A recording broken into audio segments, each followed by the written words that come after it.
islamistes de par le monde, et on l'oublie trop souvent, ce sont des musulmans. Les premières victimes sont des musulmans. Ce sont des musulmans, ce sont des musulmans pratiquants.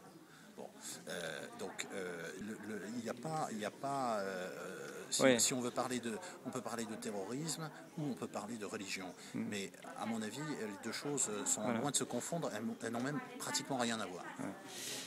Merci. Dernière question, justement, est-ce que dans ces pays-là, il y a des chrétiens ? Il y a des chrétiens, je pense par exemple aux chrétiens coptes qui sont un peu persécutés. Il y a quand même de l'œcuménisme. J'ai rencontré moi des Iraniens qui parlaient d'œcuménisme, c'est-à-dire de ce dialogue plus ou moins interreligieux entre musulmans et chrétiens et catholiques. Est-ce que vous, lors de vos pérégrinations journalistiques, vous en avez rencontré? Est-ce que ça se voit? Ou alors est-ce que moi, quand je les ai rencontrés, par exemple, j'ai rencontré une douzaine de Pakistanais qui étaient au JMJ, ils étaient là, mais on sent qu'ils sont... c'est difficile de parler de leur foi, quoi. Ils sont encore en retrait.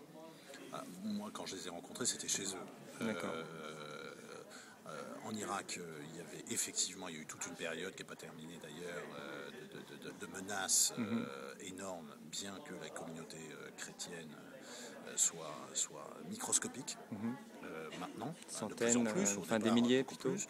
À Bagdad, je pense que ça se situe plus en centaines maintenant, peut-être moins que ça d'ailleurs. Et donc, en Irak, j'en ai vu ailleurs. À chaque fois, si vous voulez, c'était plutôt l'incarnation de la richesse culturelle, qu'ils n'incarnaient pas eux seuls, bien sûr, mais leur simple présence était la preuve, l'héritage d'un passé culturel extrêmement riche de ces pays-là, que ce soit la Mésopotamie, en Iran aussi.